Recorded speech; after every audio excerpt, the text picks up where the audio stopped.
Maya Rodriguez had learned to become invisible at Forward Operating Base Eagle's Nest. At 28, she possessed the rare gift of being completely forgettable in a place where everyone fought to be noticed. Her Regulation Army combat uniform hung loose on her small frame, and her brown hair stayed pulled back in the same regulation bun every single day. The operators called her Mouse, though never to her face. It was partly for her quiet demeanor, partly for how she seemed to shrink into corners whenever the door kickers walked through the command center. Every morning at 0530, Maya arrived at her logistics station in the operations center. She made coffee for the night shift operators, checked inventory databases, and processed supply requests with mechanical precision. For 8 months, this had been her existence. 12 hours of managing spreadsheets and requisition forms. While the real warriors planned missions and saved lives, the command center buzzed with controlled energy most days. 6 operator stations arranged in a semicircle, each monitoring different aspects of ongoing operations throughout Colombia. The main display showed a satellite overview of their area of operations, blue dots representing friendly units, green zones marking safe areas. Maya's station sat in the back corner, deliberately positioned where she wouldn't interfere with important work. Captain Jake Morrison ran the day shift operations. He was everything Maya wasn't: tall, confident, decorated, with combat ribbons that told stories of heroism under fire. His voice carried the authority of someone who had earned respect through action, not paperwork. When he spoke, people listened. When Maya spoke, people often forgot she had said anything at all.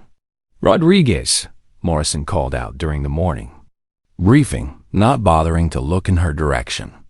"We need those ammunition counts updated before the afternoon brief. And make sure the coffee pot stays full today. Colonel Harrison is expecting VIPs from Bogota." Maya nodded silently, making notes on her pad.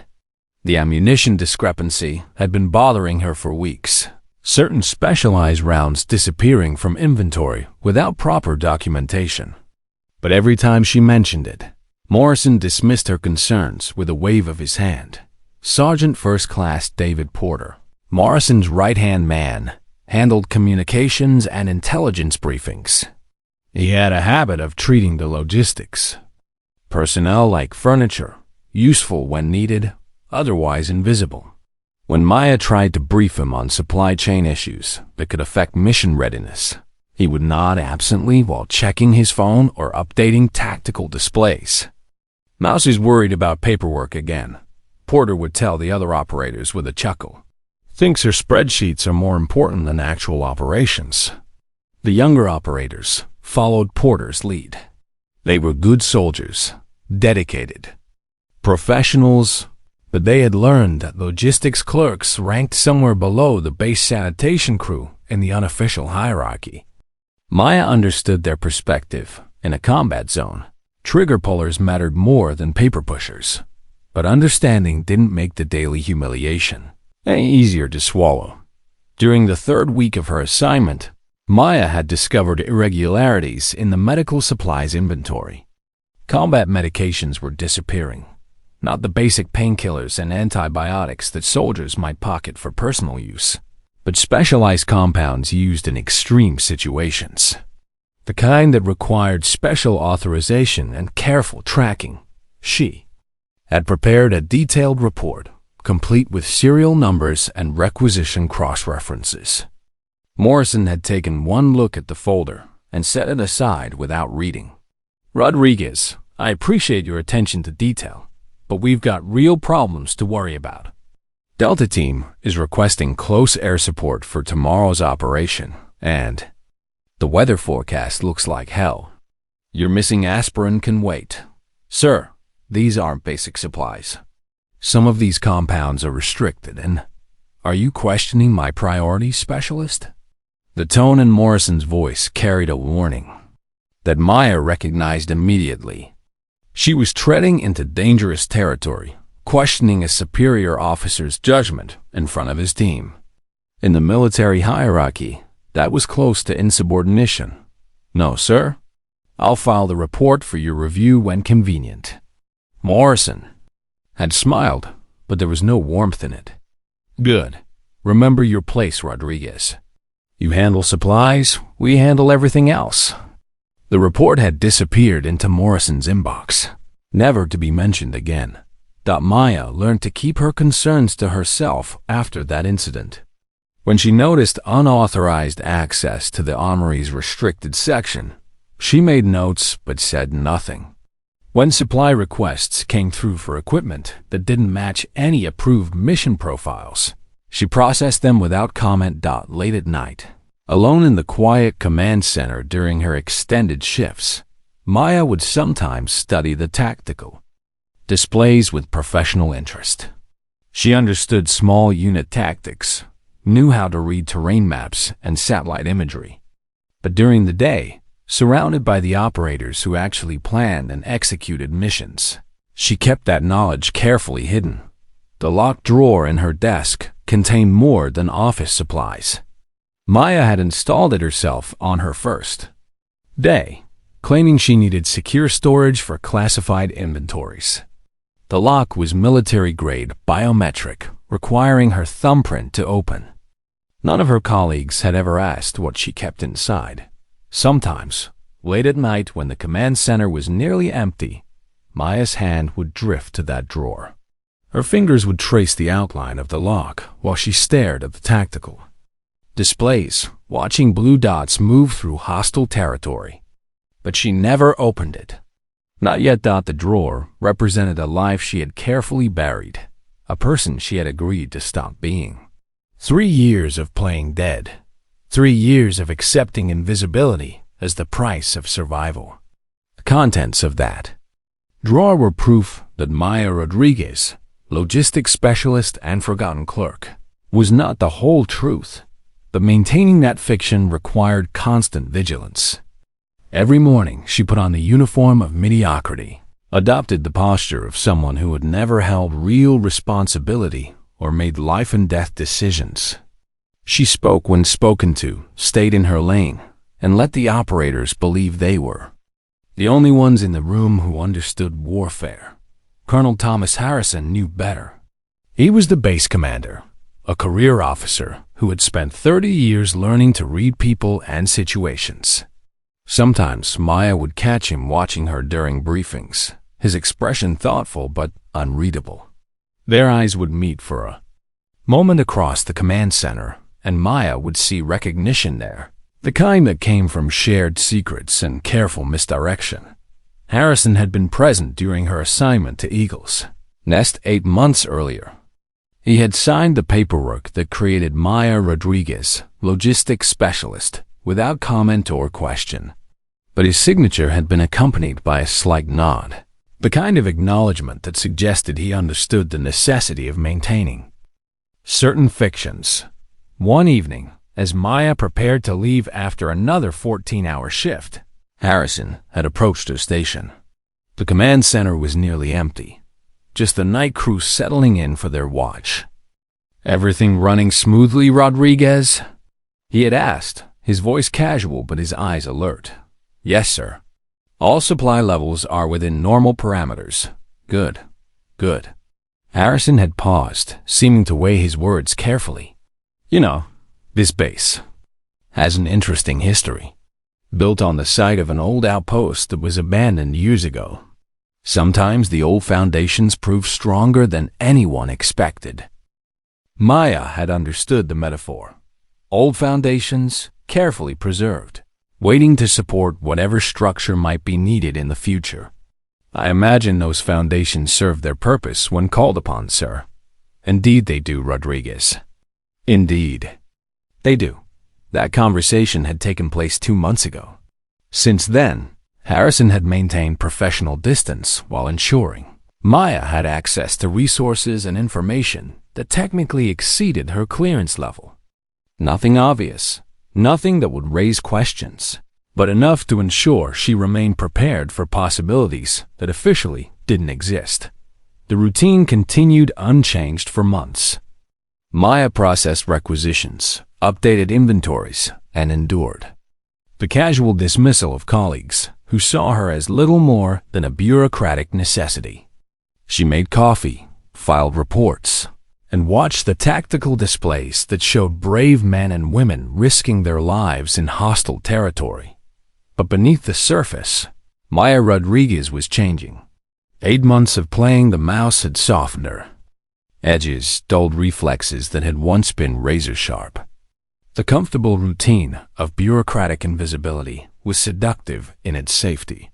Some nights, she wondered if she was losing herself entirely, if the fiction of Maya Rodriguez was becoming more real than the person she used to be. The locked drawer reminded her otherwise. Inside, wrapped in protective foam, lay artifacts of a life that officially never existed.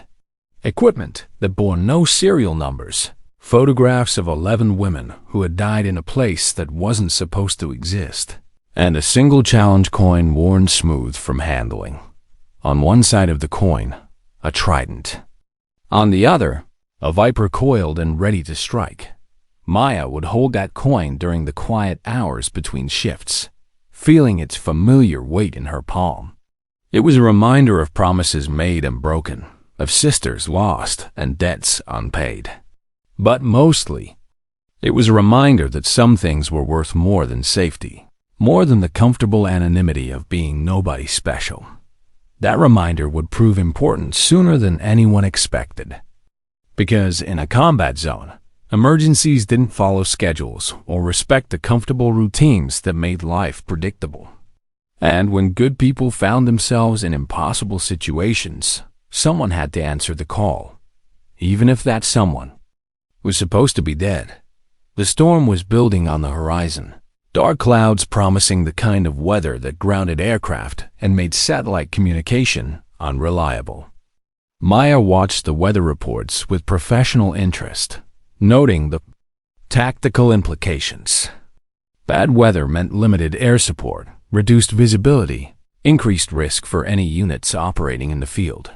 She updated the operational status, board and prepared briefing materials for Morrison's afternoon meeting with the VIPs from Bogota. Standard procedure, routine work that kept her hands busy while her mind processed the subtle signs of change around the base. Echo team had been inserted into the mountains 3 days earlier, tasked with reconnaissance of suspected cartel supply routes. Their last scheduled check-in was due in 6 hours. Maya had processed their communication protocols and knew their emergency frequencies by heart. She found herself hoping they would complete their mission without complications. Echo team consisted of 6 good men, professionals who deserved to come home to their families. Captain Robert Brooks led the team with the kind of competence that came from experience and training. His men trusted him, and Maya respected that trust. But the mountains were dangerous, full of people who killed for money and territory. Weather could turn hostile in minutes, and communication with base became difficult when the storms rolled in from the Pacific. Maya checked her watch and returned to her inventory reports. 6 more hours until Echo team's scheduled contact. In her experience, the quiet periods before missions concluded were when things usually went wrong. The locked drawer seemed to hum with potential energy, waiting for the moment when Maya Rodriguez would have to stop being invisible and start being something else entirely. That moment was approaching faster than anyone realized. The afternoon briefing with the VIPs from Bogota had run long, filled with political posturing and strategic discussions that meant little to the operators who actually executed missions. Maya had served coffee and updated displays while Colombian officials praised the cooperation between their forces and American advisors. Everyone spoke in careful diplomatic language that said nothing while sounding important. Captain Morrison had been in his element, briefing senior officials on operational successes and security improvements. His confidence filled the room as he discussed metrics and tactical assessments with the authority of someone who had earned his position through competence and leadership. Maya had remained invisible throughout the meeting, refilling water glasses. and adjusting presentation slides when signaled. The officials had looked through her as if she were furniture, their attention focused entirely on the officers who mattered. But she had listened carefully to every word, cataloging information. With the same precision she applied to inventory management, supply route interdictions, intelligence assessment, weather forecasts that could affect ongoing operations. Details that painted a picture of increasing cartel activity in the mountain regions where Echo Team was operating. As the meeting concluded, and officials prepared to depart for their helicopters, Maya noticed Colonel Harrison's expression. He wore the careful mask of professional courtesy required for diplomatic functions, but his eyes showed concern that had nothing to do with politics. The weather reports were getting worse. The storm system approaching from the Pacific was larger and more intense than initially forecast. Winds gusting to 40 knots, visibility near zero, ceiling dropping below safe flying minimums for helicopter operations. Maya checked her watch. 2 hours past Echo Team's scheduled check-in. In the command center, Morrison and Porter were monitoring communication frequencies, while the night shift operators settled into their stations. The atmospheric interference from the approaching storm was making radio contact difficult, but that wasn't unusual during bad weather. Echo 7, this is Eagle's Nest. Porter transmitted on the primary frequency. Request status update over. Static answered him. He waited 30 seconds and tried again on the backup frequency with the same result. Storm's probably interfering. With their comes, Morrison said, but Maya could hear uncertainty in his voice. We'll try again in an hour. Maya updated the communication log and returned to her station, but she found it difficult to concentrate on routine paperwork. 8 months of watching operations had taught her to recognize the subtle signs of trouble. Radio silence during severe weather was common, but Echo Team's communication protocols included specific procedures for maintaining contact during adverse conditions. Captain Brooks was a careful operator who followed procedures religiously. If he wasn't responding to regular check-ins, there was probably a reason beyond atmospheric interference. An hour later, Porter tried again with no success. The storm was intensifying, and satellite imagery showed the weather system covering most of the mountain region where Echo Team was operating. Flying conditions were rapidly becoming impossible. Sir, Maya said quietly, approaching Morrison's station with a folder. I've been monitoring the emergency frequencies. There's been some unusual radio traffic from the target area. Morrison glanced at the folder without taking it. What kind of traffic? Short bursts, coded transmissions. Could be cartel communications coordinating movement. Could be atmospheric interference. Could be civilian radio operators. Could be anything, Rodriguez. Morrison's tone carried the familiar dismissal that Maya had learned to expect. We'll reassess in the morning when this storm passes. But Maya had recognized the transmission patterns. They weren't random interference or civilian chatter. The timing and frequency selections suggested organized military-style communications between multiple units. The kind of radio discipline used by people who understood operational security and tactical coordination. She returned to her station without argument, filing the folder in her desk drawer. But her hand lingered on the biometric lock of the secured compartment below. Inside that drawer were capabilities that could provide clarity about Echo Team's situation, equipment that could cut through atmospheric interference and identify the source of those coded transmissions, equipment that Maya Rodriguez, logistics specialist, had no business possessing or knowing how to use. At 11:30, Morrison made the decision to suspend communication attempts until morning. The storm had reached full intensity, with winds exceeding 50 knots and zero visibility. No aircraft could safely operate in these conditions, and radio communications were unreliable at best. Echo Team knows the drill, Morrison announced to the night shift. They'll hunker down until this weather passes and re-establish contact in the morning. Nothing we can do until then.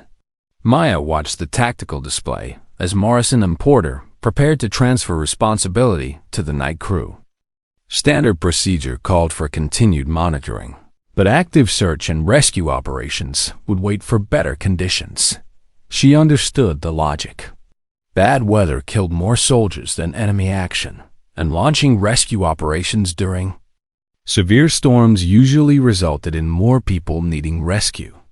But understanding didn't quiet the growing certainty that Echo Team was in serious trouble. At midnight, Maya was alone at her station while the night crew monitored routine communications. Colonel Harrison had departed for his quarters. The command center had settled into the quiet rhythm of overnight operations.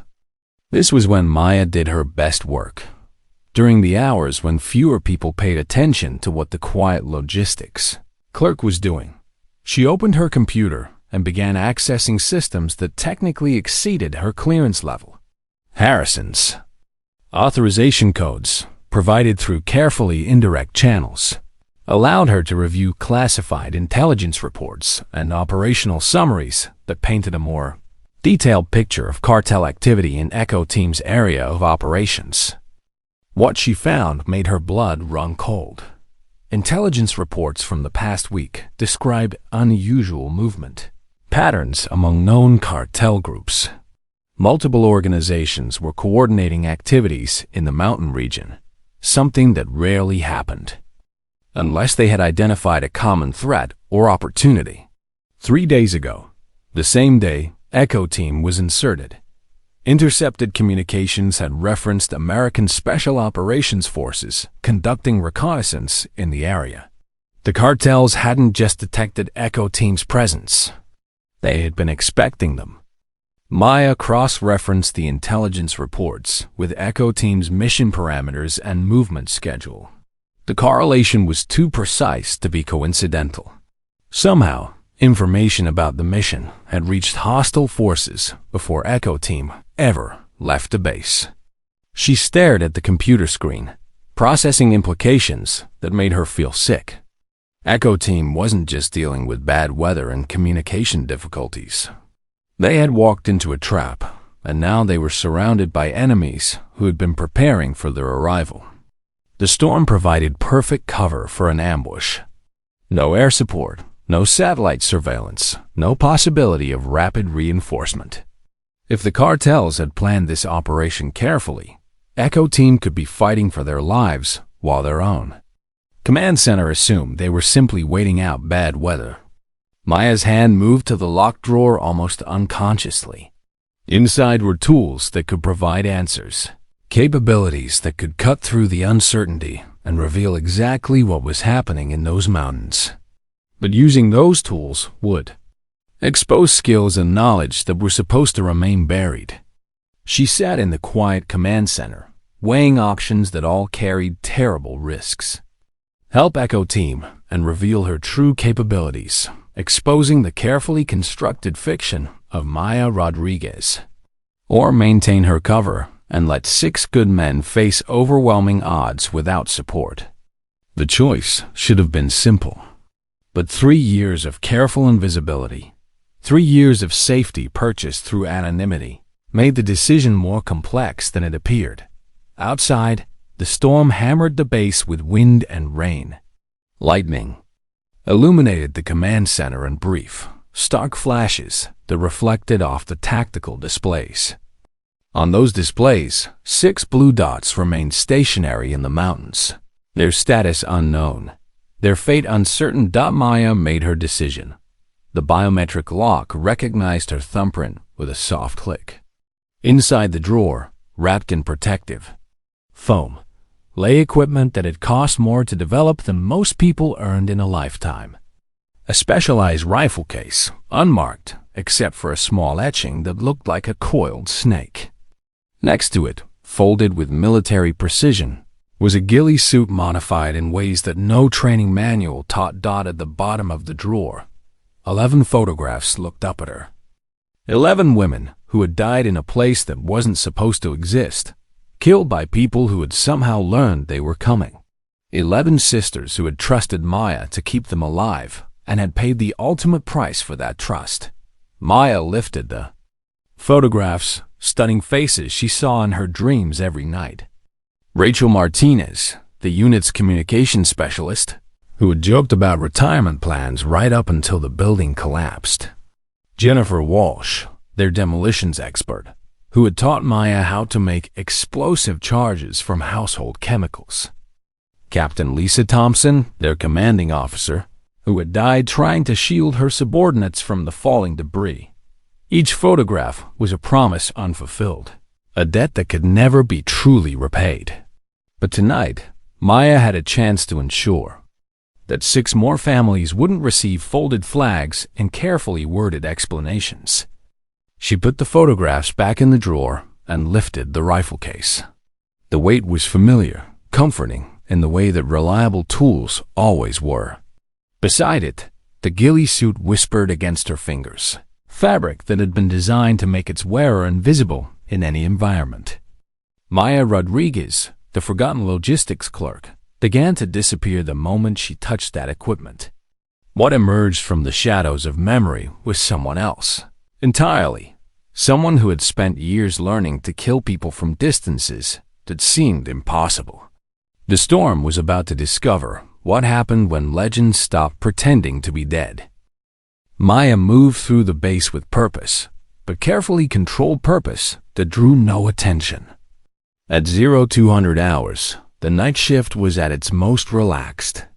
Guards focused on external perimeters. Communications operators monitored routine. Traffic and most personnel were asleep in their quarters.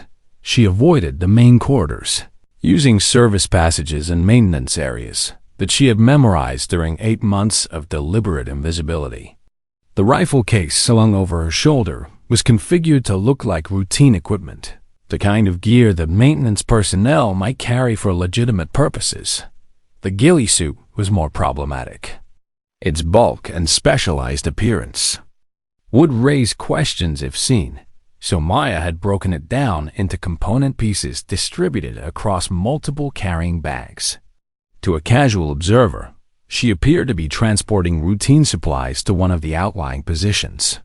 Her first stop was the communications center's auxiliary station, located in a small building adjacent to the main compound. This facility housed backup equipment and specialized systems that operated independently of the primary command center. Maya's access code still functioned, though she had to be careful not to trigger security protocols that would log her activities. The sophisticated radio equipment in the auxiliary station was designed for long-range communication in adverse conditions. With proper knowledge and the right frequencies, it could penetrate atmospheric interference that defeated standard military radios. Maya powered up the system and began scanning the emergency frequencies that Echo Team would use if their primary communications failed. The storm created significant interference, but beneath the static she could detect faint transmissions that matched military communication protocols. What she heard made her heart rate accelerate. Brief professional radio calls and voices she recognized from 8 months of monitoring Echo Team's training exercises. They were alive, but the tension in their communications suggested they were in serious trouble. Eagle 7, we are taking effective fire from multiple positions, came Captain Brooks's voice through the static. Request immediate air support and medical evacuation for 2 wounded. The response from Eagle's Nest Command Center was exactly what Maya expected. Echo 7, negative on air support due to weather conditions. Medical evacuation unavailable until storm passes. Maintain position and await further instructions. Maya switched to a different frequency and immediately understood why Brooks sounded desperate. Intercepted cartel communications revealed the true scope of Echo Team's situation. At least 30 hostile fighters had surrounded their position, with additional reinforcements moving to block potential escape routes. The cartels weren't just defending territory. They were conducting a deliberate operation to eliminate American Special Operations Forces. Someone had provided them with detailed information about Echo Team's mission. allowing them to prepare an elaborate trap. Maya spent 20 minutes gathering intelligence through careful monitoring of multiple frequencies. Echo Team was pinned in a defensive position with limited ammunition, 2 wounded men, and no possibility of air support or reinforcement. The cartel forces were well-equipped, professionally organized, and patient enough to wait for the weather to clear before making their final assault done in 6 hours. When the storm passed and daylight revealed Echo Team's exact position, the surrounded Americans would face overwhelming odds with no tactical advantages. Maya shut down the communications equipment and gathered her gear. Intelligence gathering was complete. Now came the difficult part. The base's armory was secured with multiple layers of protection, electronic locks, physical barriers, and automated surveillance systems. But Maya had been processing ammunition requests for 8 months, which meant she understood the facility's inventory and security procedures in detail. More importantly, she possessed access codes that technically shouldn't have existed on her security clearance. Colonel Harrison's quiet assistance had ensured that Maya could access restricted areas when circumstances required it. The specialized ammunition she needed wasn't part of the standard inventory. These rounds were custom manufactured for extreme, long-range precision shooting, with ballistic characteristics that allowed accuracy at distances exceeding 2,000 meters. The Army didn't officially possess such ammunition, and soldiers weren't supposed to know it existed. Maya loaded 30 rounds into specialized magazines, each cartridge representing technology that had been developed in classified programs by contractors who didn't advertise their services. The ammunition had cost more per round than most soldiers earned in a week. She also retrieved specialized optical equipment, thermal imaging systems, and night vision devices that were several generations beyond standard military issue. This equipment would allow her to identify targets and assess battlefield conditions in complete darkness and adverse weather. The final item was medical supplies, specifically combat pharmaceuticals designed for extreme operational stress. Maya had been monitoring the disappearance of these drugs from base inventory for months, but now she understood their intended purpose. The compounds would temporarily enhance physical performance and mental acuity while suppressing pain and exhaustion. Special operations medics used them during prolonged engagements when normal human limitations became tactical disadvantages. Maya prepared a single dose and administered it to herself with clinical precision. The effects were immediate: enhanced vision, increased reaction time, and a sense of heightened awareness that made everything seem more vivid and clear. With her equipment prepared and her body chemically enhanced for combat operations, Maya made her way to the base perimeter. The storm provided perfect concealment as she moved through areas where the security cameras had convenient blind spots. She had spent months identifying these gaps in coverage, initially as an intellectual exercise, but now for practical application. An off-duty logistics clerk wandering around the perimeter at night would raise questions. A ghost moving through shadows would remain undetected. The jungle beyond the base's defensive barriers was alive with sound and movement that would mask her approach. Maya assembled the ghillie suit with practiced efficiency, each piece designed to blend with specific types of vegetation common in the Colombian mountains. The completed suit was more than camouflage. It was a work of art crafted by someone who understood that survival often depended on being invisible in plain sight. Maya had spent months collecting local plant materials and treating them with specialized compounds that would maintain their natural appearance while providing concealment from thermal imaging. As she prepared to enter the jungle, Maya felt the familiar transformation that occurred whenever she transitioned from civilian identity to operational mode. The nervous logistics clerk, who worried about inventory discrepancies, dissolved, replaced by someone who had spent years perfecting the art of eliminating targets from extreme distances. The rifle came together in her hands with the fluid precision of muscle memory. Each component had been precisely calibrated and tested, creating a weapon system capable of accuracy that exceeded normal human limitations. Combined with the chemical enhancement and advanced optics, Maya possessed capabilities that few people in the world could match. She paused at the jungle's edge, studying satellite imagery downloaded to her portable display. Echo Team's position was 8 kilometers away, through terrain that would challenge even experienced jungle warfare specialists. The route involved steep elevation changes, dense vegetation, and multiple natural obstacles that could slow her progress or reveal her position to hostile forces. But Maya had advantages that the cartel fighters couldn't anticipate.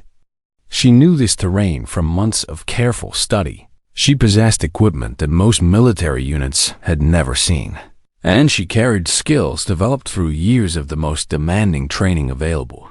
Most importantly, she was motivated by debts that couldn't be repaid and promises that demanded fulfillment. 11 faces watched from her memory, 11 women who had died because someone had betrayed their mission. Echo Team would not suffer the same fate. Maya entered the jungle, like smoke entering a room, silently, invisibly, becoming part of the environment rather than moving through it. Behind her, Forward Operating Base Eagle's Nest continued its routine operations, unaware that their quiet logistics clerk had just transformed into one of the most dangerous individuals in the Western Hemisphere. The storm that had grounded aircraft and disrupted communications would provide perfect cover for what came next. In the darkness between lightning flashes, legends were about to remember why some skills never truly disappeared. They were simply waiting for the right moment to emerge from the shadows and remind the world that some debts were paid in blood. The jungle at night was a living thing, full of sounds and movements that would terrify most people but felt like home to Maya. She moved through the undergrowth with the fluid precision of someone who had learned to hunt in places where being detected meant death. The rain helped mask her approach, washing away scent trails and muffling the subtle sounds that even experienced operators couldn't entirely eliminate.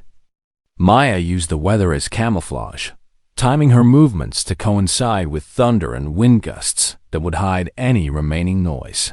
Her route to Echo Team's position took her through terrain that would challenge mountain warfare specialists. Steep ravines filled with loose rock, dense vegetation that caught equipment and limited visibility, stream crossings that required careful navigation to avoid leaving tracks. But Maya had been studying these mountains for 8 months, memorizing topographical features and identifying tactical advantages that most people wouldn't notice. What appeared to be impenetrable jungle contained pathways known only to local wildlife and people who understood how to read the landscape. 3 kilometers from the base, Maya encountered her first evidence of cartel activity. Boot prints in the mud, carefully placed but not invisible to someone who knew what to look for. The spacing and depth suggested experienced fighters moving with tactical discipline rather than local farmers or casual travelers. Maya counted at least 12 individuals based on the tracks, all wearing military-style footwear and carrying significant weight. Their movement pattern indicated they were establishing observation posts along the primary routes between Echo Team's position and potential reinforcement from the base. The cartel forces were more sophisticated than intelligence, our EPORTS had suggested. This wasn't a hasty reaction to unexpected American presence. It was a carefully orchestrated operation planned by people who understood military tactics and had access to detailed intelligence about Echo Team's mission. Maya photographed the tracks with her portable imaging system, documenting evidence that would prove useful for post-mission analysis. But more immediately, the tracks revealed deployment patterns that allowed her to predict where Additional hostile positions might be located. She adjusted her route to avoid the most obvious ambush sites while moving steadily toward the sound of distant gunfire. Echo Team was still alive and fighting, but the volume of hostile fire suggested they were facing overwhelming numbers. 4 kilometers from the base, Maya made her first contact with enemy forces.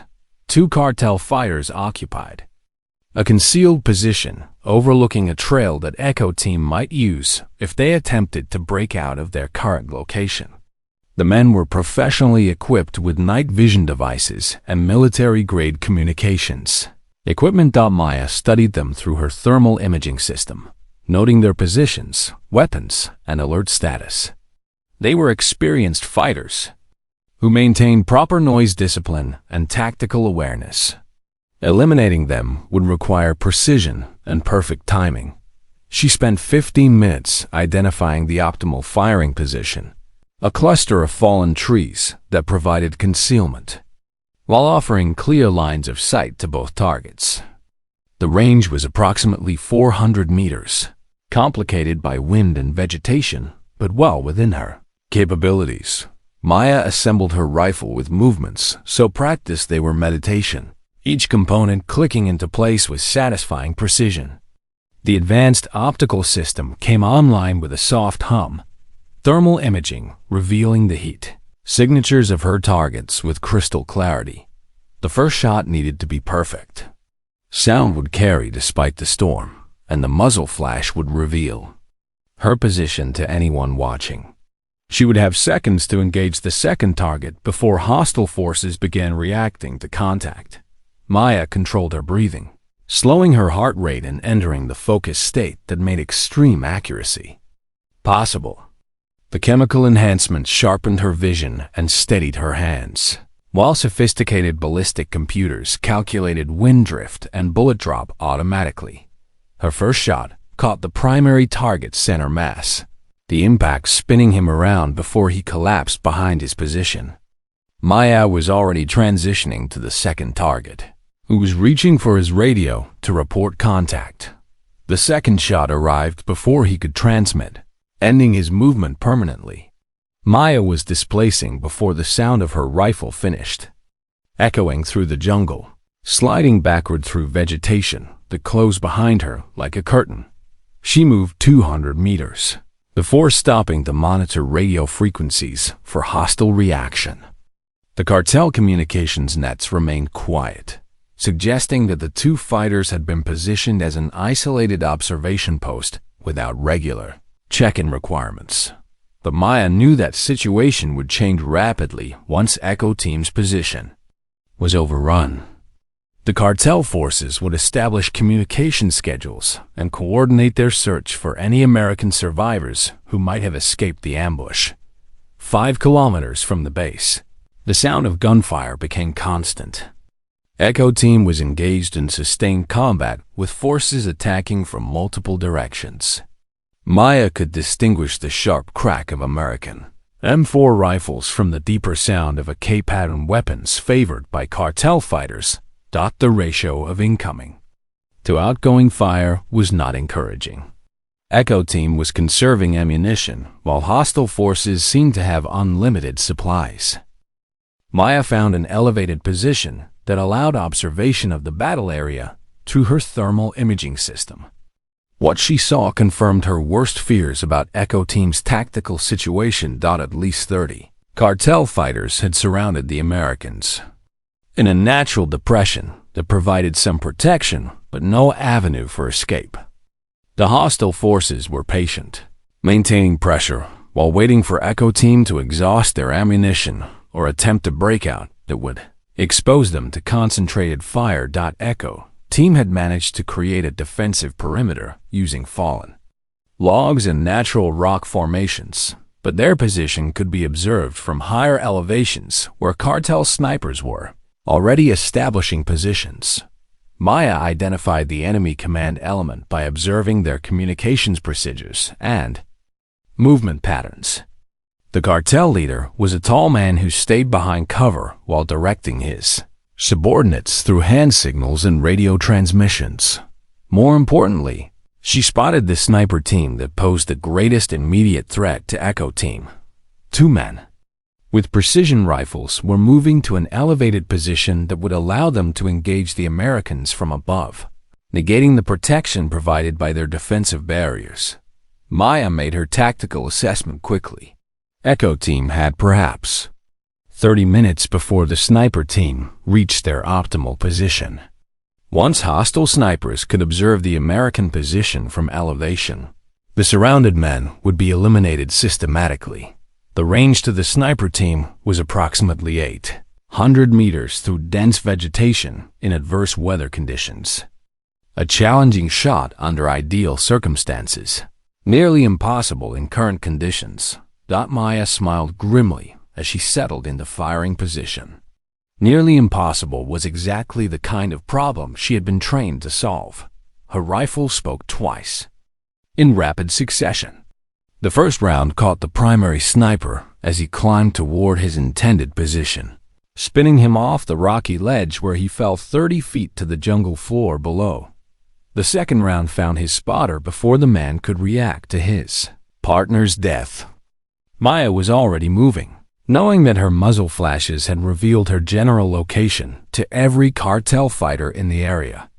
The hostile radio nets erupted with confused chatter as commanders tried to understand what had happened to their sniper team. Maya listened to their communications while moving to her next position, noting the panic in their voices as they realized they were dealing with an unexpected threat. Through her earpiece, she monitored Echo Team's tactical frequency. Captain Brooks was trying to understand the same thing his enemies were, who was eliminating cartel fighters and where the supporting fire was coming from. Maya keyed her radio, switching to Echo Team's frequency for the first time. When she spoke, her voice carried the calm authority of someone who had spent years in similar situations. Echo Team, new call sign on net. You have support. The silence that followed was complete. Even the gunfire seemed to pause as 6 Navy SEALs tried to process what they had just heard. A woman's voice, steady as a frozen lake, promising assistance when none should exist. Brooks was the first to recover, his response carrying confusion and desperate hope in equal measure. Unknown station. Identify yourself. We show no friendly units in this area. Maya smiled as she settled into her next firing position. Through her scope, she could see cartel fighters trying to identify her location while maintaining pressure. On Echo Team's perimeter. Call me Overwatch, she replied. And gentlemen, this is where things get interesting. The legend that had been buried 3 years ago was about to remind everyone why some skills were too valuable to stay buried forever. The tactical situation developed with lethal precision as Maya began systematically eliminating the cartels. Tactical advantages. From her concealed position overlooking the battle area, she could observe enemy movement patterns and communication procedures while remaining invisible to their thermal imaging systems.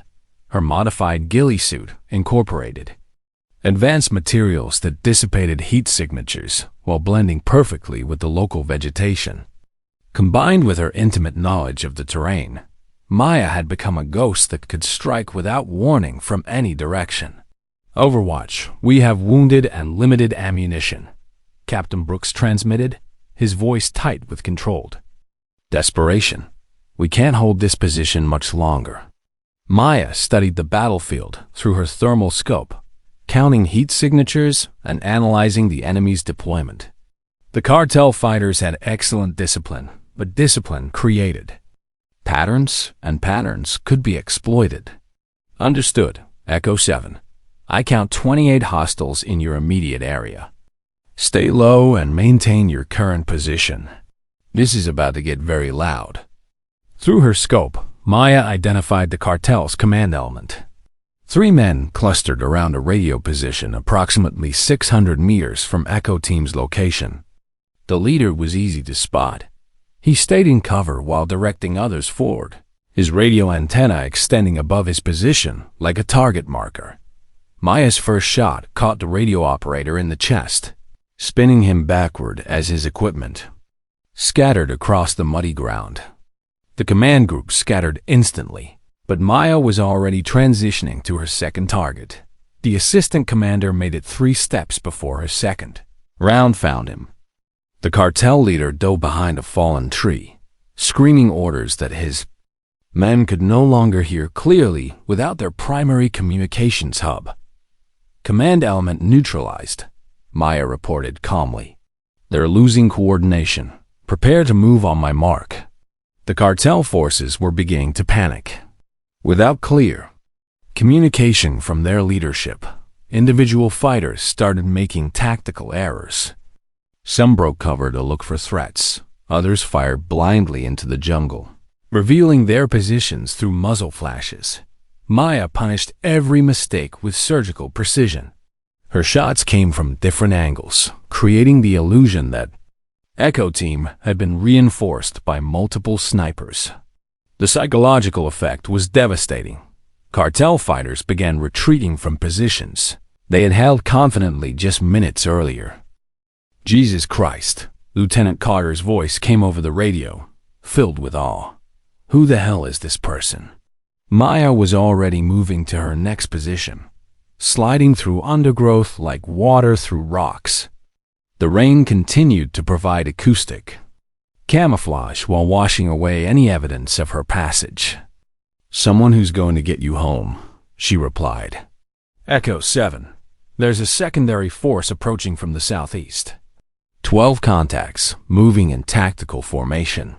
They'll reach your position in 15 minutes. Brooks keyed his radio immediately. How can you see that? We've got night vision and can't see anything through this weather. Maya ignored the question while she studied the approaching reinforcements through her thermal imaging system. These fighters moved with military precision. That suggested professional training rather than typical cartel recruitment. New contacts are carrying RPGs, she reported. They're planning to finish this quickly once they get in range. The approaching force was led by a man whose movement pattern and equipment suggested advanced training. Maya observed him through her scope, noting the quality of his gear and the confidence of his tactical decisions. When he spoke into his radio, Maya heard his transmission on the intercepted cartel frequency. The accent was educated, European, and completely professional. This is Eduardo. I have visual on the American position. Prepare for final assault in 10 minutes. Maya's blood chilled. Eduardo Cazador, the hunter, a former Mexican special forces officer who had gone mercenary after training at American facilities. His file had crossed her desk years ago when she worked in analysis. 32 confirmed kills. Methodology suggesting American training with European refinement. If Cazador was here, this wasn't a random cartel operation. Someone had paid serious money to ensure Echo Team didn't survive their mission. Echo Team. You have a problem, Maya transmitted. The man leading those reinforcements is Eduardo Cazador. Former Special Forces, extremely dangerous. This just became personal. She began moving toward the approaching force, knowing that Cazador represented a threat she couldn't eliminate from long range.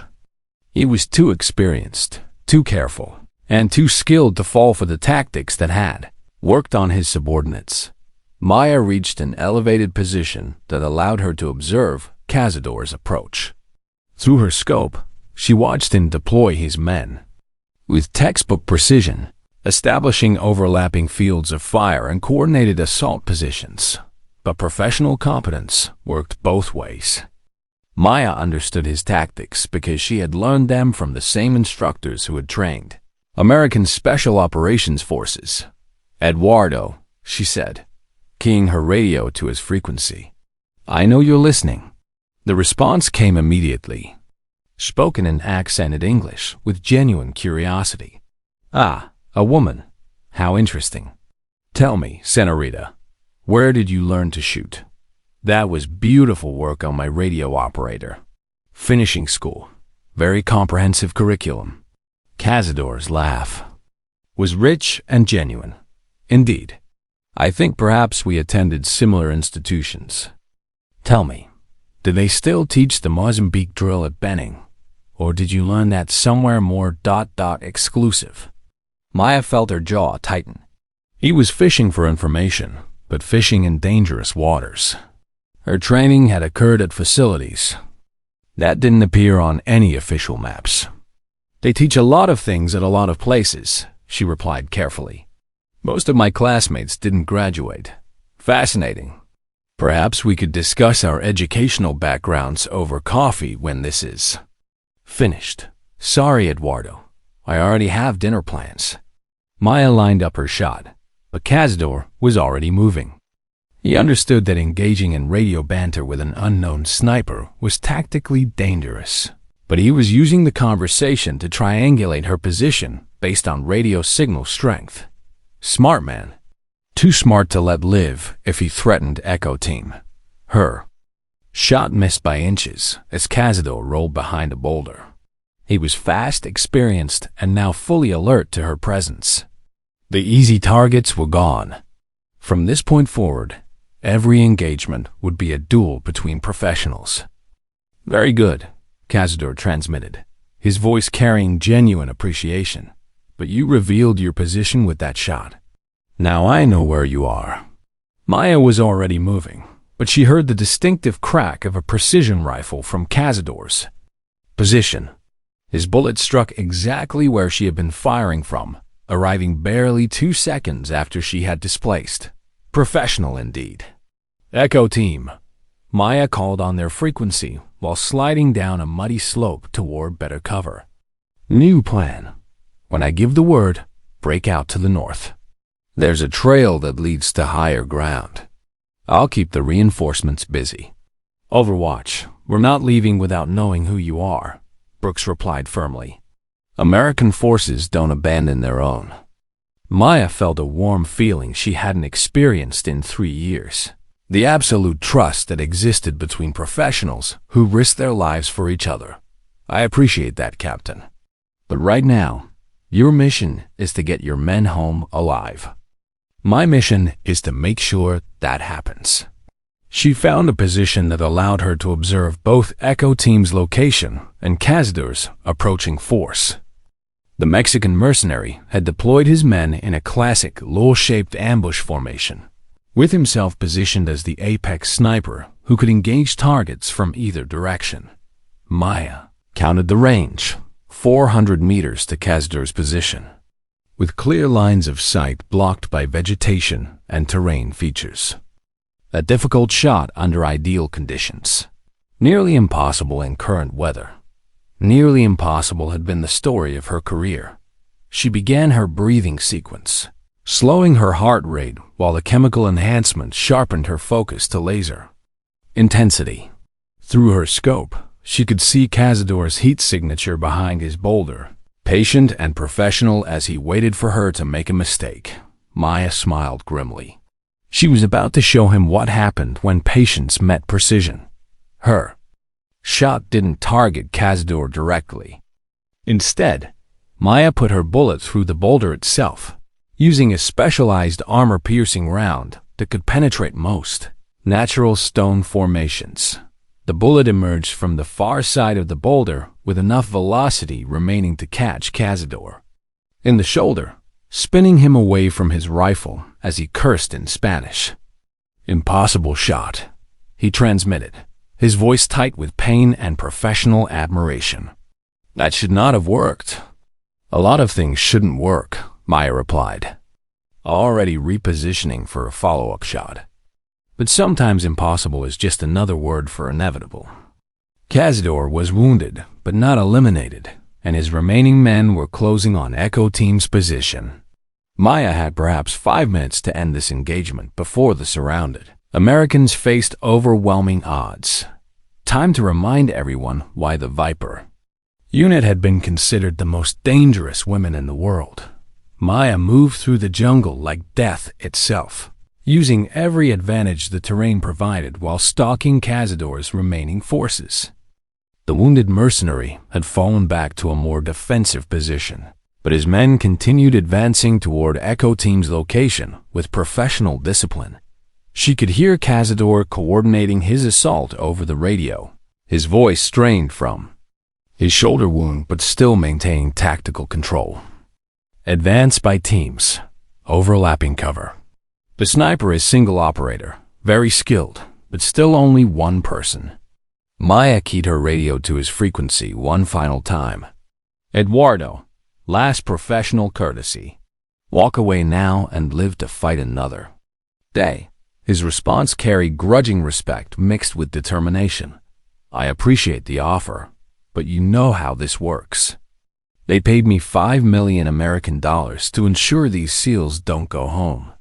My reputation depends on completing contracts. Your reputation won't matter if you're dead.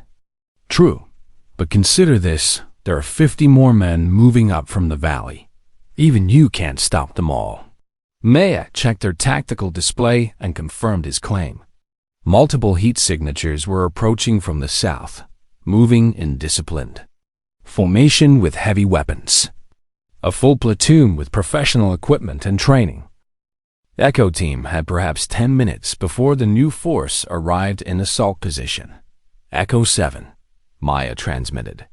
Large force approaching from south. We need to end this now. On my mark, move north following the ridgeline. There's an extraction. 0.2 kilometers up the trail. Copy. Overwatch. But we're not leaving you here. Maya felt warmth spreading through her chest. The same feeling she had experienced with her sisters in the Viper unit. Professional soldiers who would die before abandoning their own. You're not abandoning me, Captain.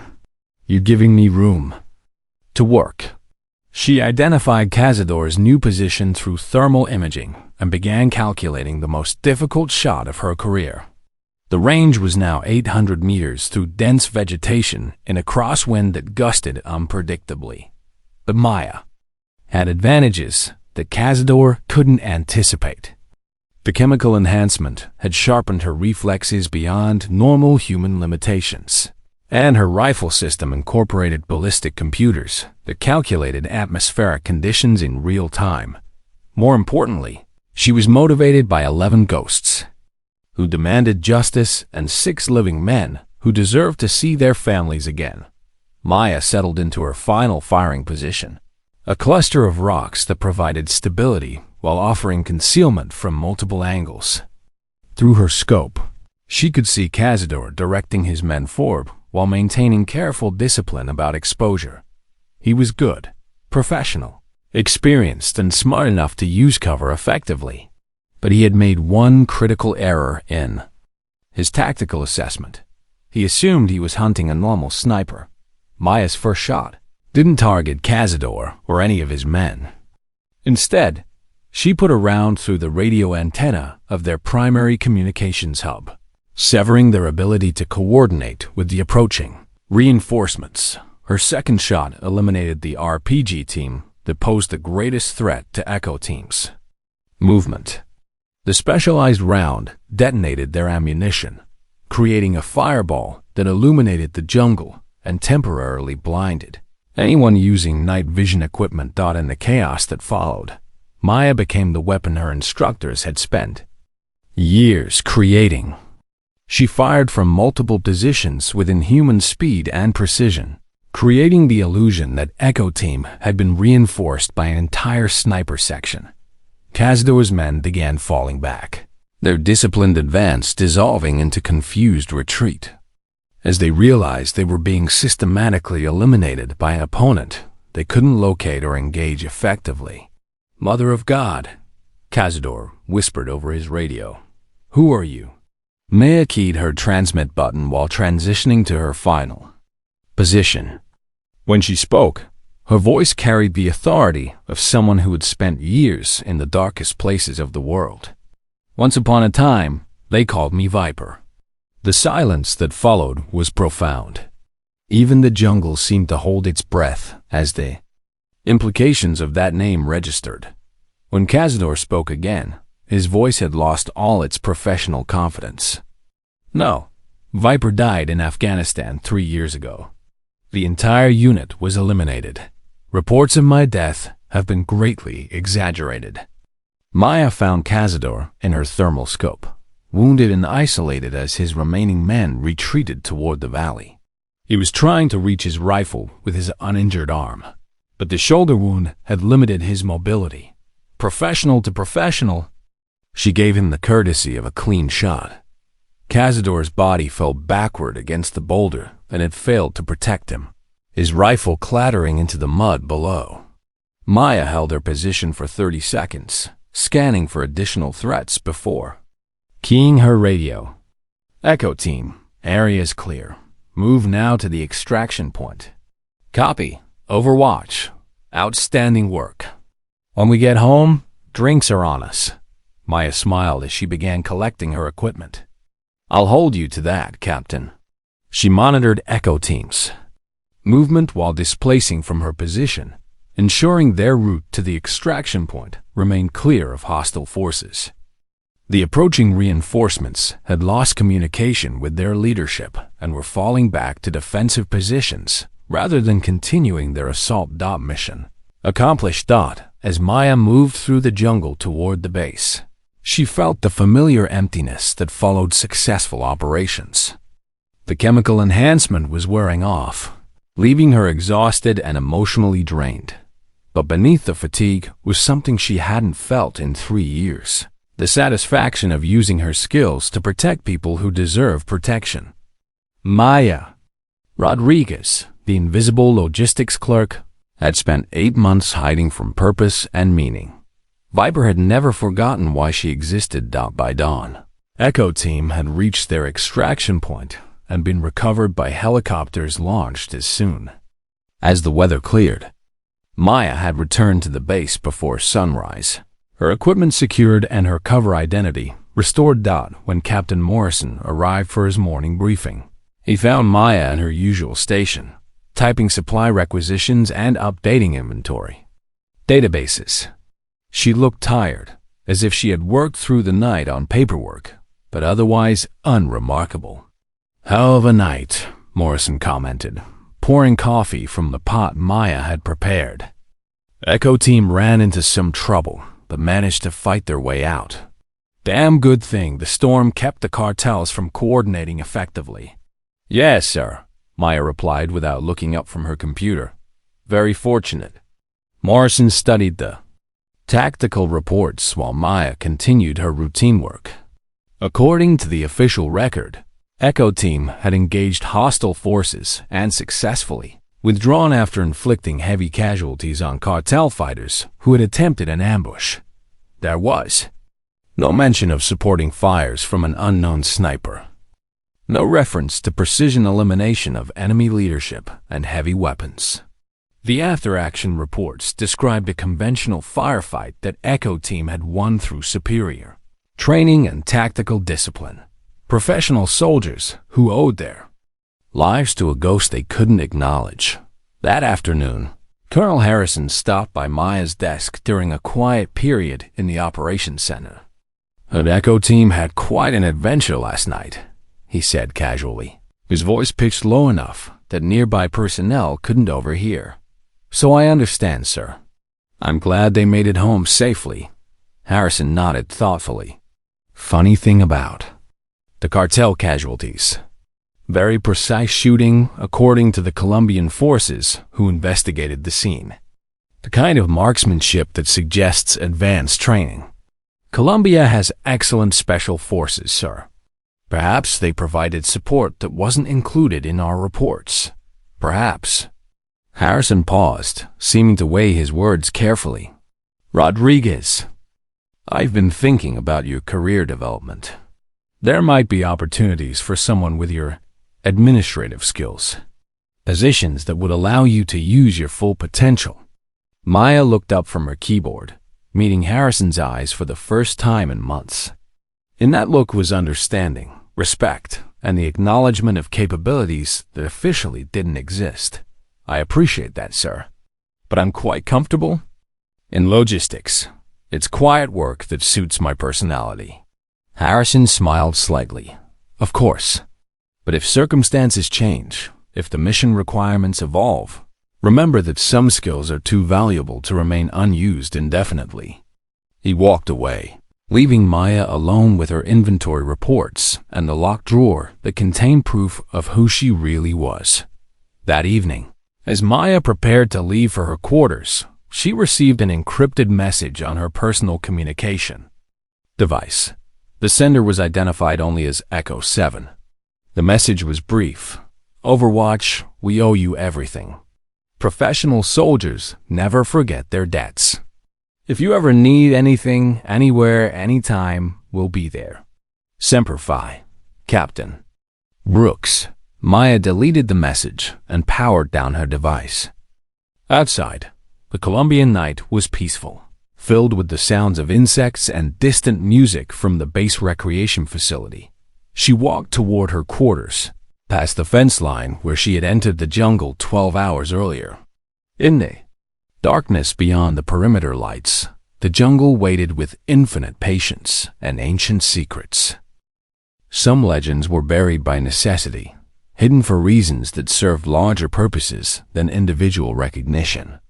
But burial wasn't death. It was simply waiting for the moment when the world needed, reminding that some capabilities never truly disappeared. Maya Rodriguez would continue filing reports and managing inventories, maintaining the fiction that served everyone's interests.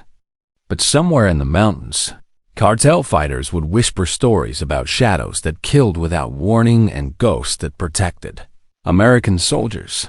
Fear was more effective than publicity, and legends lived longer in darkness than in light. The Viper was dead, officially and permanently.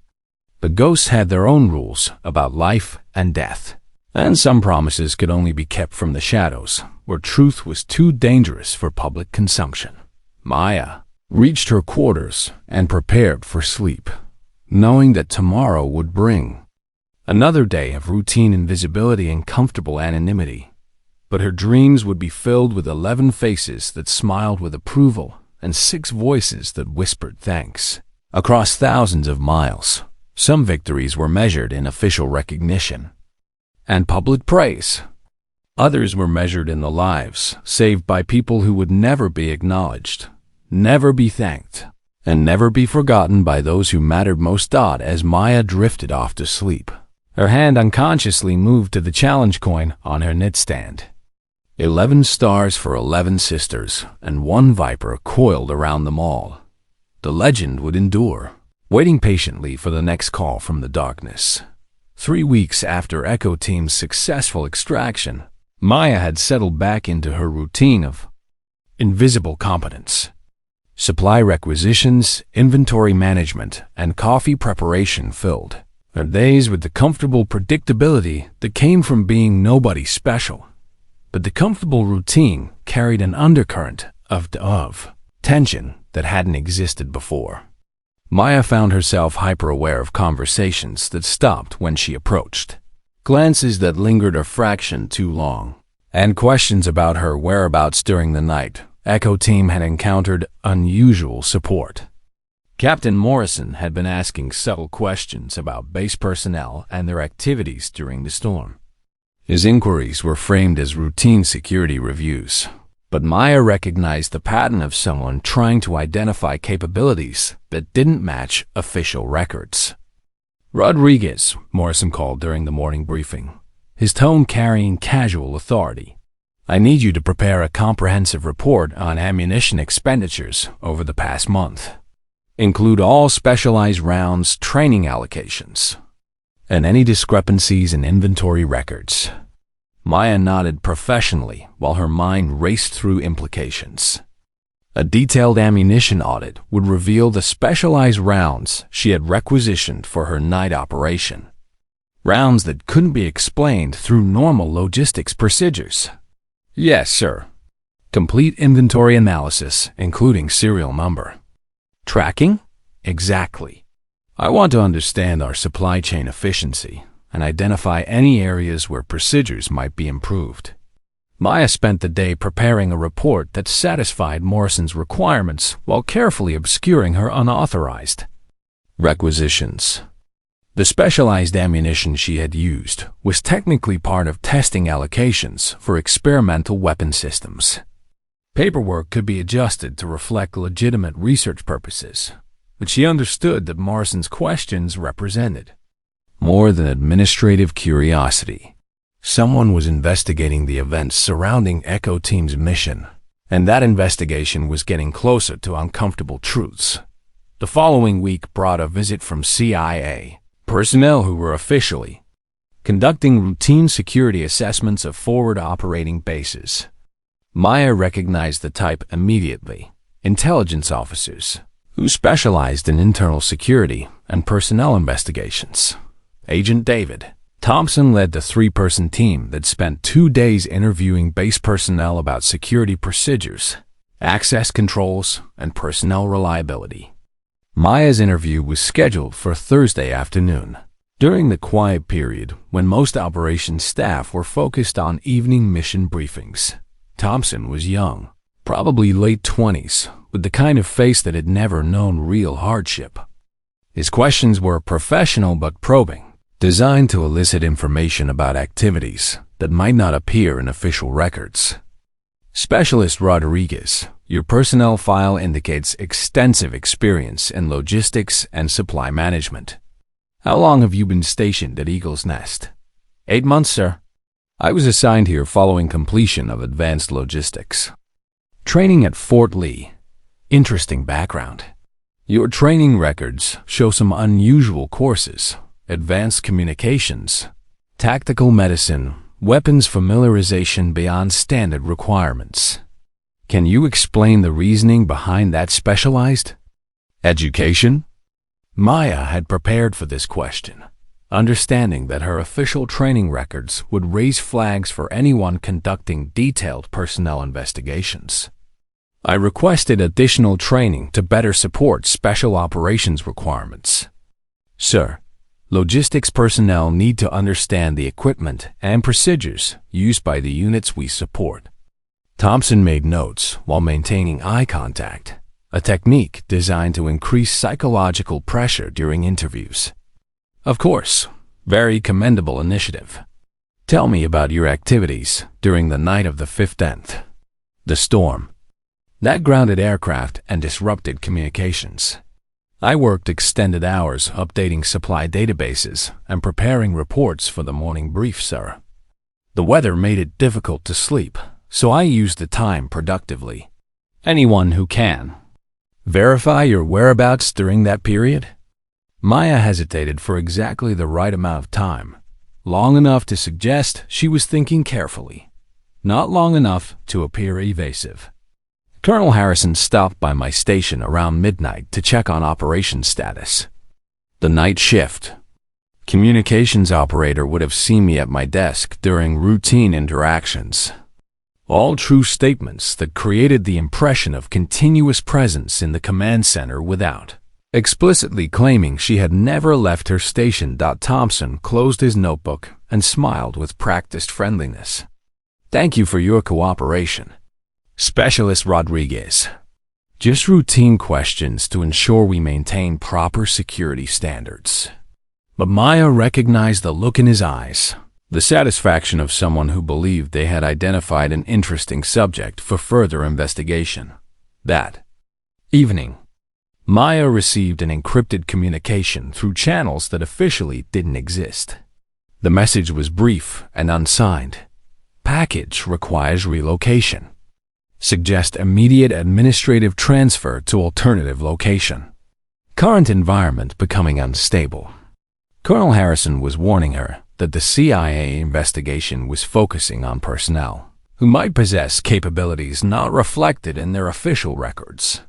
Maya understood the implications. Her cover identity was becoming compromised, and remaining at Eagle's Nest would eventually expose secrets that needed to remain buried.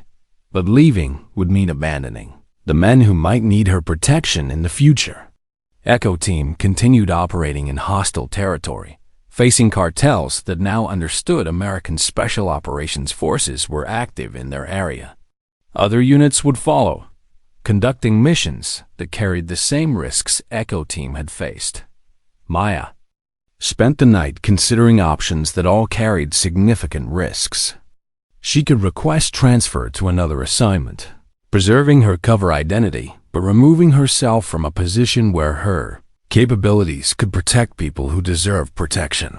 Alternatively, she could remain at Eagle's Nest and continue a careful balance between visibility and invisibility, knowing that increased scrutiny made detection more likely with each passing day. The decision was made for her 3 days later when Echo Team submitted a request for extended operations in the mountain regions where cartel activity was increasing. Their mission parameters called for deep reconnaissance lasting 2 weeks with limited communication and no possibility of rapid reinforcement. Maya read the mission, brief with growing concern. Intelligence reports indicated that cartel forces had reorganized following their losses during the previous engagement. New leadership had emerged, bringing enhanced tactical discipline and better equipment. More troubling, intercepted communications suggested that cartel organizations were coordinating activities with external advisors who possessed military training and sophisticated equipment. The kind of mercenary support that turned irregular fighters into dangerous opponents.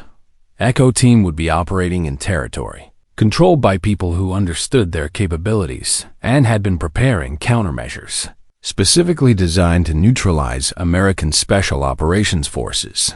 That night, Maya opened her locked drawer and studied the 11 photographs that reminded her why some promises were more important than personal safety.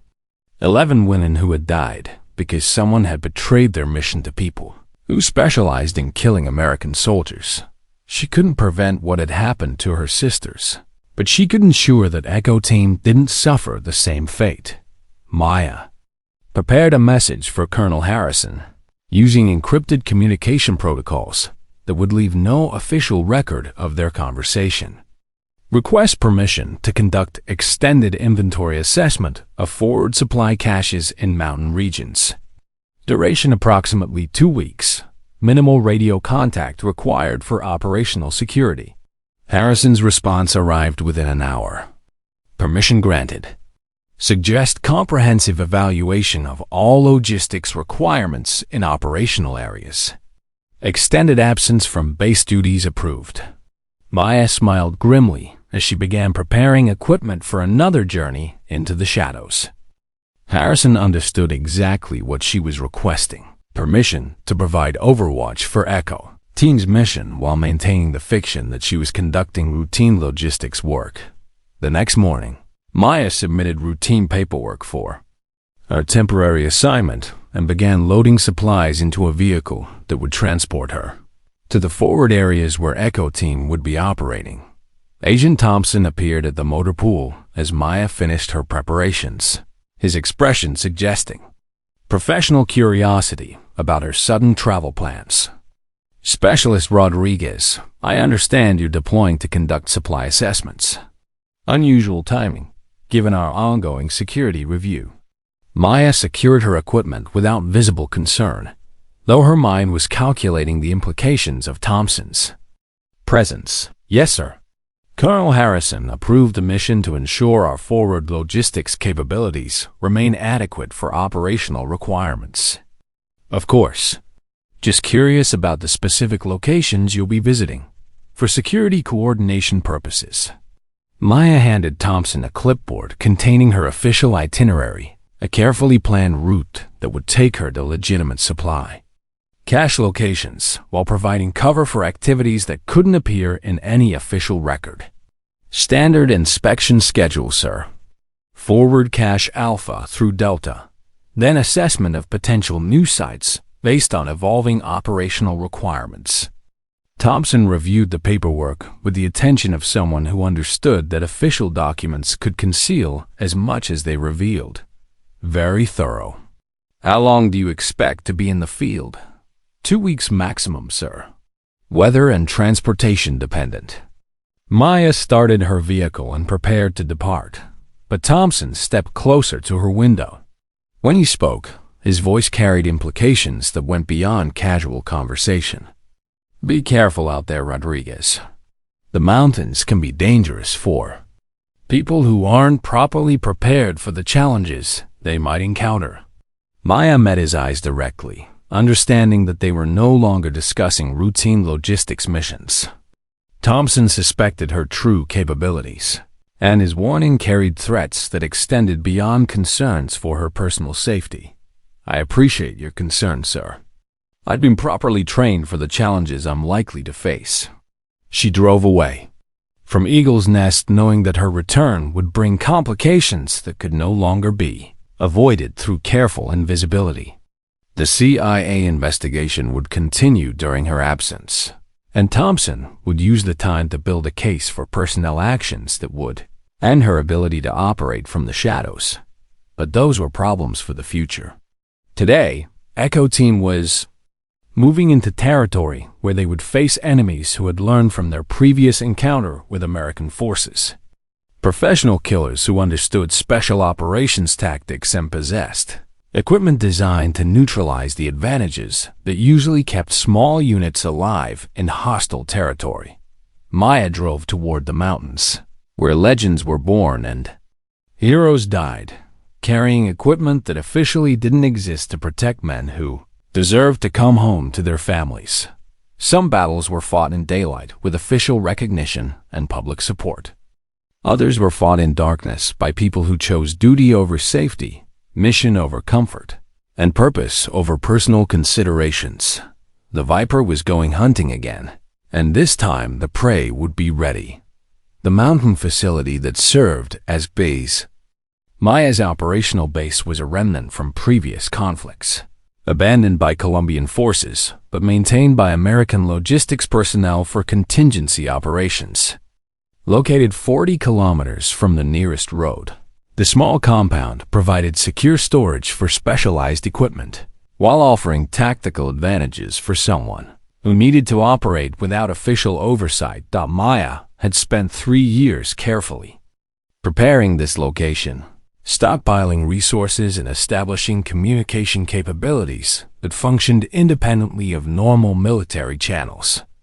To anyone conducting casual inspection, the facility appeared to be a routine supply cache managed by logistics personnel. In reality, it was a carefully designed operations center equipped with everything needed to conduct extended surveillance and precision engagement missions. Maya activated her communication systems and immediately began monitoring the frequencies that Echo Team would use during their mission. Their insertion had proceeded smoothly, with the 6-man team successfully reaching their primary objective area without detection. But intelligence reports during the past week had revealed disturbing developments in cartel organization and capabilities. The leadership vacuum created by previous operations had been filled by individuals with military backgrounds and access to sophisticated equipment. More troubling, intercepted communications suggested that cartel forces had received training from external advisors who understood American special operations procedures. The kind of knowledge that could only come from people with direct experience fighting alongside or against American forces. Maya studied satellite imagery while tracking Echo Team's movement through terrain that offered concealment but limited escape routes. Their mission required them to establish observation posts overlooking known smuggling routes, gathering intelligence about cartel activities while avoiding detection. Standard reconnaissance procedures that would be routine under normal circumstances. But these weren't normal circumstances. On their second day in the field, Echo Team reported unusual activity in their operational area. Multiple groups of armed personnel were conducting coordinated movements that suggested organized search patterns rather than routine security operations.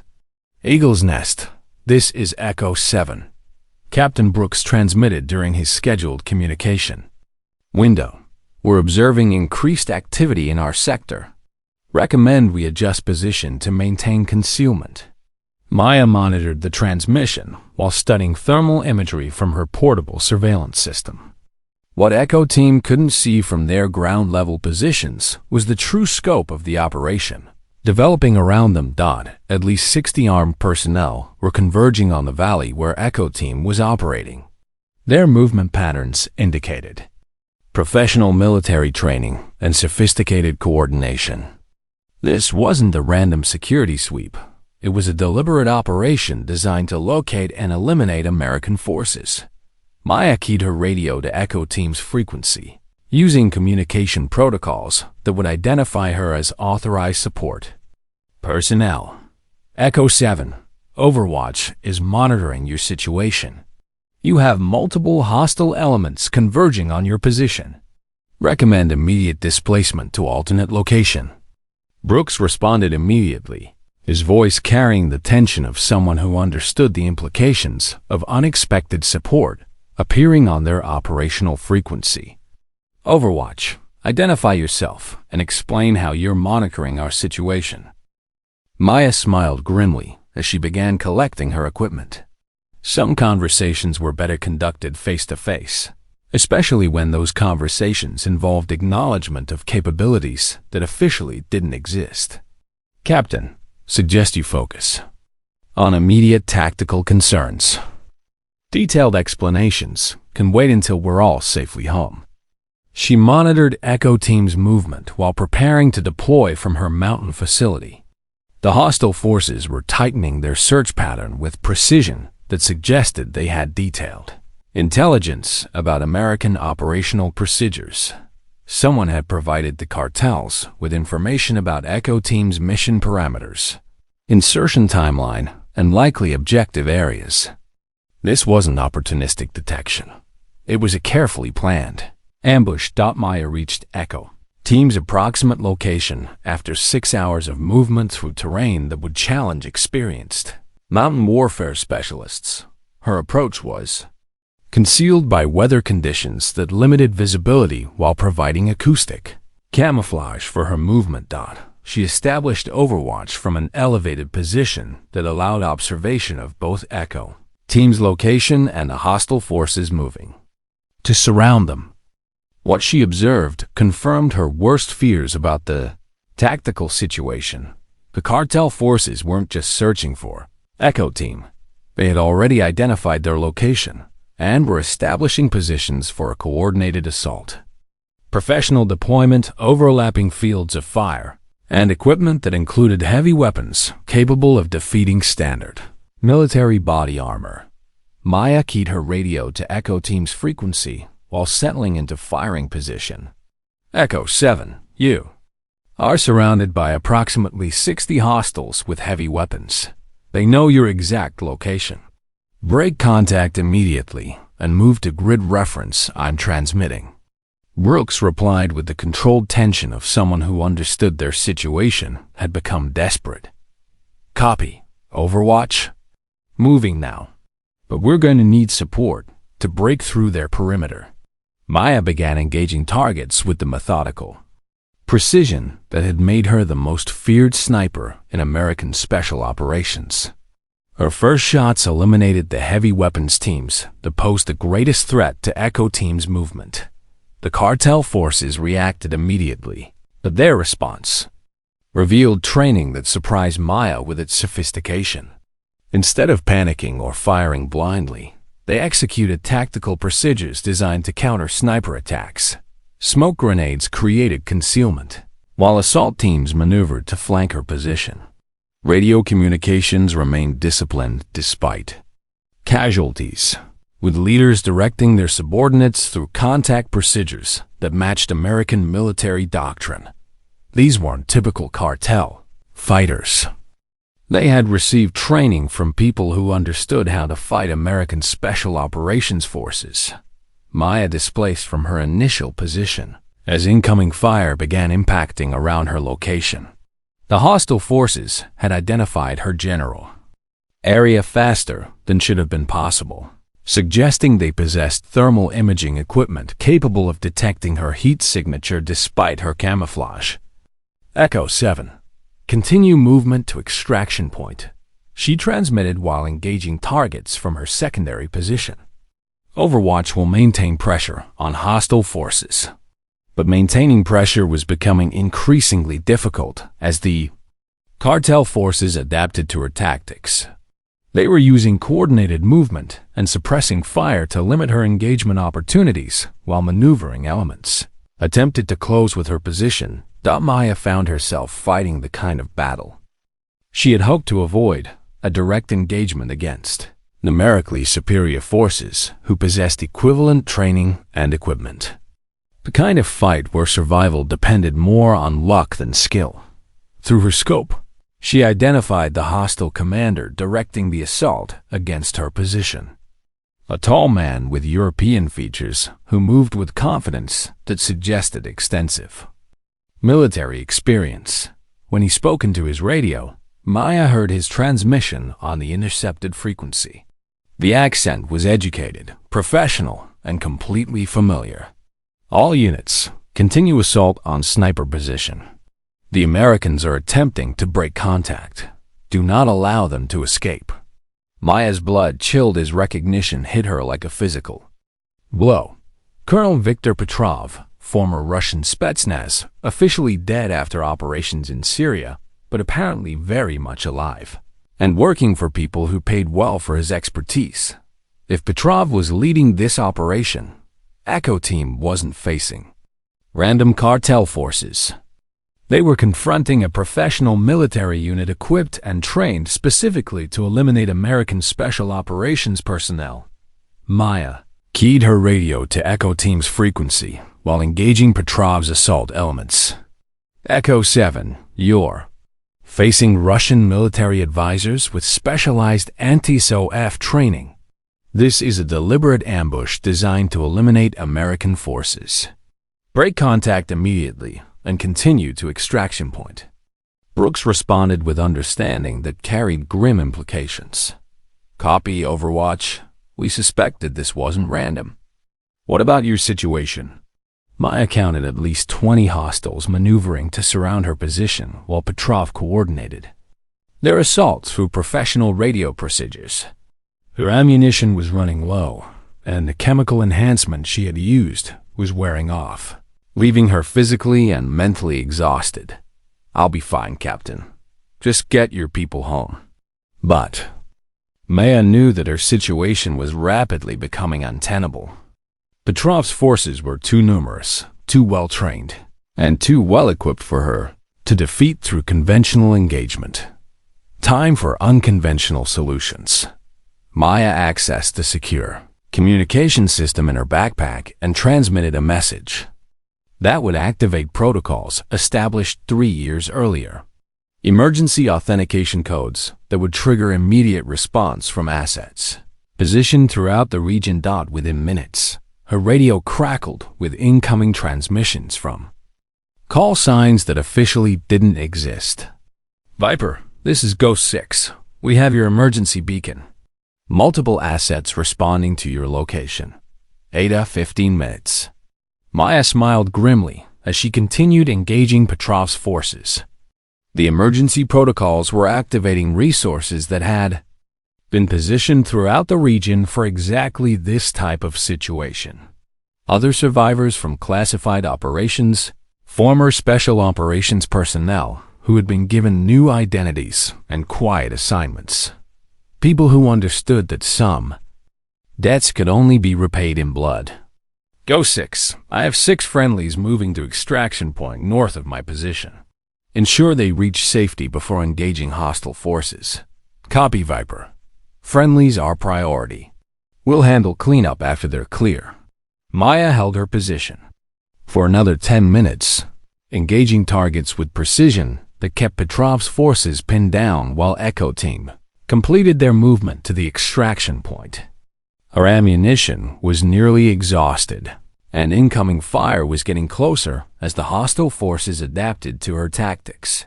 But Echo Team's radio calls confirmed they had reached safety and were awaiting helicopter extraction that would arrive once the immediate area was secure. Mission accomplished. Maya began her withdrawal from the engagement area, using terrain features and smoke from burning vegetation to mask her movement. Behind her, Petrov's forces continued their assault on positions she no longer occupied. Professional soldiers. But they were fighting ghosts who understood that sometimes victory meant simply surviving long enough for others to complete their missions. As Maya reached her extraction point, the distinctive sound of helicopter rotors announced the arrival of support that would ensure Petrov's operation ended in failure. Not just transport aircraft, but attack helicopters with capabilities that would neutralize any remaining hostile forces in the area. Echo team was already aboard their extraction aircraft when Maya reached the landing zone. Captain Brooks met her at the helicopter ramp, his expression mixing gratitude with professional curiosity about the woman who had saved their lives twice. "I don't know who you are," he said, speaking loudly enough to be heard over the rotor noise, "but my men and I owe you everything." Maya secured her equipment and settled into the aircraft's cargo compartment. Through the open door, she could see explosions illuminating the valley where Petrov's forces were discovering that attacking American personnel had consequences that extended far beyond immediate tactical considerations. "You don't owe me anything, Captain. Professional soldiers protect each other. That's what we do." During the flight back to Eagle's Nest, Maya understood that her time as an invisible logistics clerk was ending permanently. The emergency protocols she had activated would generate attention from intelligence agencies and military commands that preferred their former assets to remain quietly retired. Agent Thompson would have questions about her absence from base during the same time frame. That unknown forces had engaged hostile elements in Echo Team's operational area. Questions that couldn't be answered without exposing secrets that needed to remain buried. But some prices were worth paying. Colonel Harrison was waiting at the landing zone when their helicopter arrived at Eagle's Nest. His expression carried understanding mixed with resignation as he watched Maya disembark with equipment that didn't match her official logistics assignment. "Rodriguez," he said quietly as Echo Team moved toward their debriefing sessions, "we need to talk." Maya nodded, knowing that conversation would determine whether her military career ended with official recognition or administrative transfer to assignments where her capabilities could be used without public acknowledgement. They walked to Harrison's office in silence, past operations personnel who were already generating reports about Echo Team's successful mission and the mysterious support elements that had ensured their safe extraction. Harrison closed his office door and activated electronic countermeasures that would prevent their conversation from being monitored or recorded. When he spoke, his voice carried the authority of someone who had spent years managing classified operations. "I've received communication from Washington regarding your recent activities. There are people in various agencies who would prefer that certain capabilities remain officially non-existent." Maya understood the implications immediately. Her emergency protocols had activated assets and resources that powerful people wanted to keep secret from congressional oversight and public scrutiny. "I assume there will be consequences for those activations, sir." Harrison smiled slightly. "There will be opportunities, the kind that allow people with unique skills to continue serving their country in ways that don't appear in public records." He handed Maya a folder containing orders that would transfer her to an assignment that officially involved logistics support for training operations. In reality, the position would provide cover for activities that required someone with her particular combination of skills and experience. "Your new assignment begins next week. You'll be supporting units that conduct training exercises in various international locations. Lots of travel, minimal paperwork, very quiet work environment." Maya opened the folder and reviewed orders that would give her access to resources and authority she hadn't possessed since Operation Viper, the kind of assignment that would allow her to continue protecting people who deserve protection, while operating from shadows that were deeper and more secure than anything she had experienced as a logistics clerk. "What about the CIA investigation?" Agent Thompson seemed very interested in my activities. Harrison's expression hardened slightly. Agent Thompson has been reassigned to duties that better match his qualifications. His investigation concluded that base security procedures are adequate and no personnel pose unusual security risks. Maya understood that Thompson's reassignment was probably more permanent than Harrison's diplomatic language suggested. People who asked too many questions about classified operations sometimes found their careers taking unexpected directions. And Echo Team? Captain Brooks and his men will continue their operations with full support from all available resources. They understand that certain aspects of their recent missions require discretion, but they also understand that the same resources will be available if they need assistance in the future. Maya felt satisfaction spreading through her chest.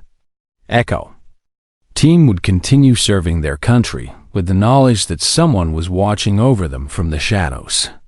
Other units would benefit from the same protection, operating with confidence that came from knowing they weren't alone in hostile territory.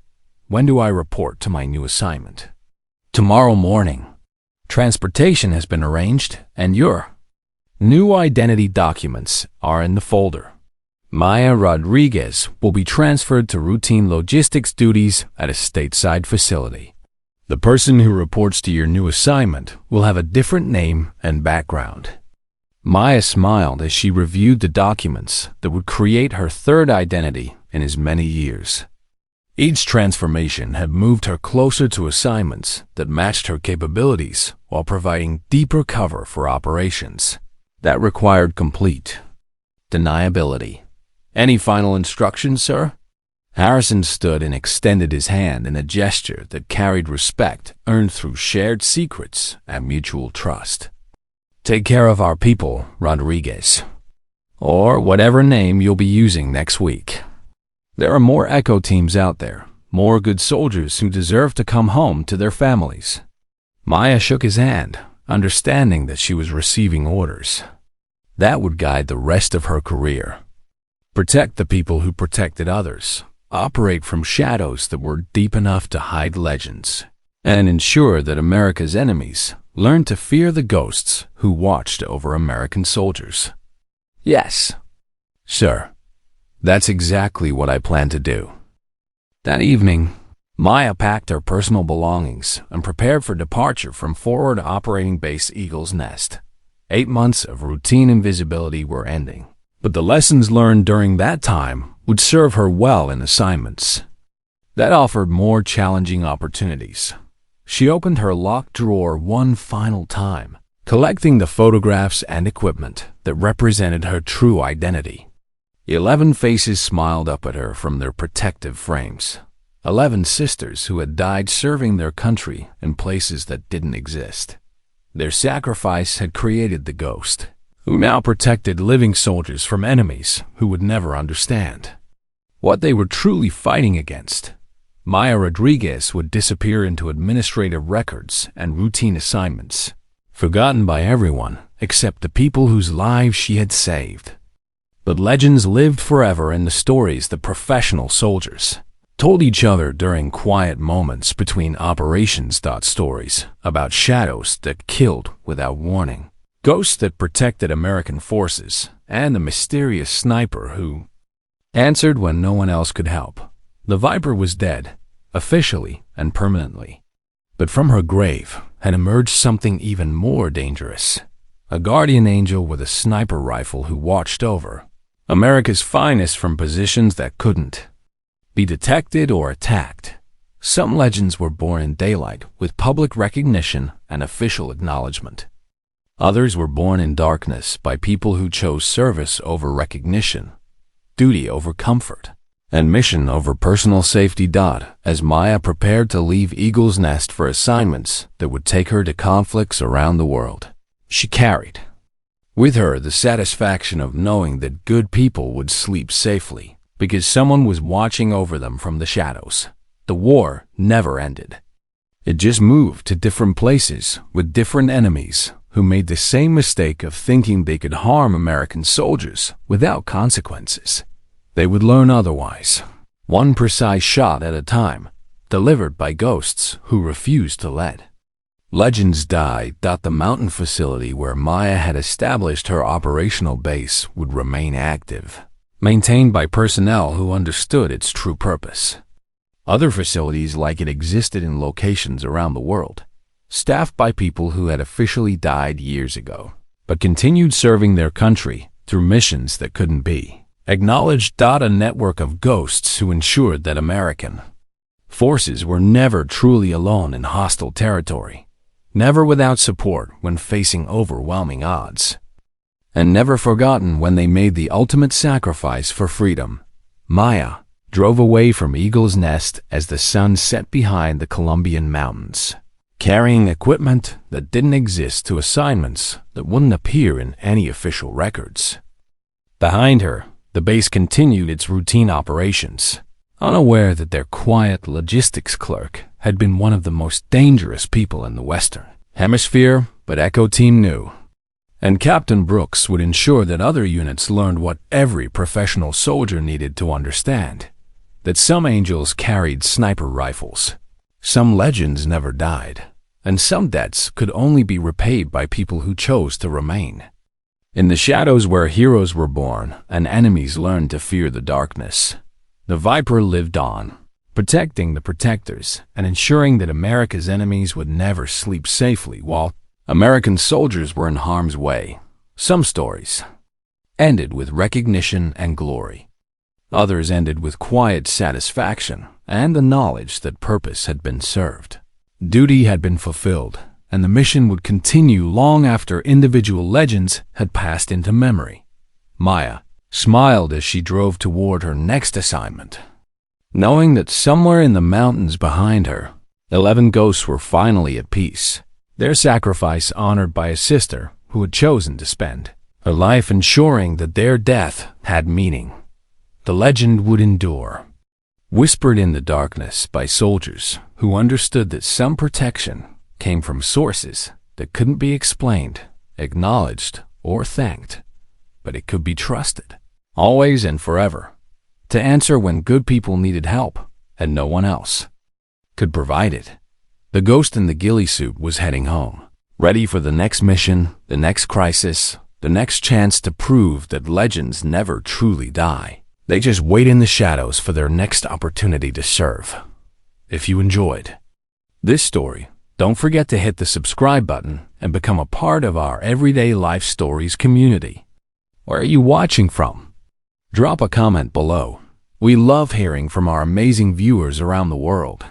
Your support means everything to us and helps us continue bringing these incredible stories of courage, sacrifice, and the unsung heroes who walk among us every day. Thank you for being part of this journey with us.